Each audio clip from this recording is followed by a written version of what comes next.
ഇന്നിപ്പോൾ ഇവിടെ ഞായറാഴ്ചയായിട്ട് പൊതിച്ചോറാണ്. ഇറച്ചിയൊന്നും മേടിച്ചില്ല. അപ്പോൾ ഇന്ന് പൊതിച്ചോറ് ഉണ്ടാക്കാമെന്ന് വെച്ചു.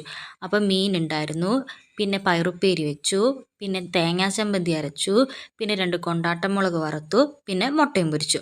പിന്നെ ഇന്നലത്തെ മീൻ കറി ഉണ്ടായിരുന്നു കേട്ടോ. അതുകൊണ്ടാണ് പൊതിച്ചോറ് ഉണ്ടാക്കാമെന്ന് വിചാരിച്ചത്. പിന്നെ ചേട്ടായിനെ ഇല മുറിക്കാനായിട്ട് വിട്ടു.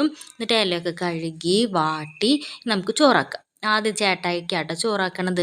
എല്ലാ സാധനങ്ങളും സെറ്റ് ചെയ്ത് വെക്കുമ്പോൾ തന്നെ കാണാൻ എന്ത് രസമല്ലേ. എനിക്ക് ഭയങ്കര ഇഷ്ടമാട്ടോ പൊതിച്ചോറ് കഴിക്കാൻ. അങ്ങനെ എപ്പോഴും ഉണ്ടാക്കാറൊന്നുമില്ല, വല്ലപ്പോഴും. അപ്പോൾ ചേട്ടായിക്ക് ആവശ്യത്തിനുള്ള ചോറിട്ടു. പിന്നെ തലേ ദിവസം വെച്ച മീൻകറി അയിലയാണ് കേട്ടോ. ഇപ്പോൾ വിചാരിക്കും ഈ പെണ്ണിന് അയിലല്ലാണ്ട് വേറെ ഒന്നുമില്ലെന്ന്. ഞാൻ ഈ അയിലയും ചാളയും മാത്രമേ കൂട്ടുള്ളൂ. അപ്പോൾ കൂടുതലും ഈ മീനെ മേടിക്കുക. പിന്നെ മുട്ട പൊരിച്ചത് വെച്ചു, മീൻ വറുത്തത് വെച്ചു, കൊണ്ടാട്ടം മുളക് വെച്ചു, ചമ്മന്തി വെച്ചു, പയറുപ്പേരി വെച്ചു. എന്നിട്ട് സാധാ മാതിരി നമ്മൾ പൊതിഞ്ഞ് വെച്ചു.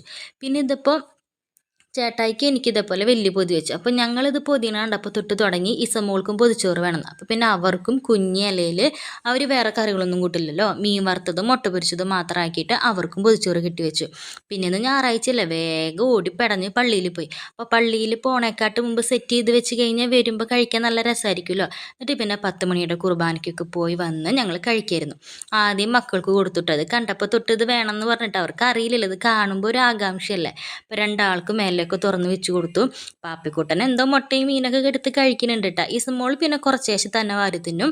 പിന്നെ ഞങ്ങളെല്ലാവരും കൂടി ഫുഡൊക്കെ കഴിച്ചു. നല്ല അടിപൊളി ടേസ്റ്റ് ആയിരുന്നു കേട്ടോ. എനിക്ക് ഭയങ്കര ഇഷ്ടം, എന്താ പറയുക, സൂപ്പറായിരുന്നു. പിന്നെ കുറച്ച് കഴിഞ്ഞപ്പോൾ പാപ്പിക്ക് വാരി കൊടുത്തു കേട്ടോ. അപ്പോൾ പോട്ടെ, ബായ്.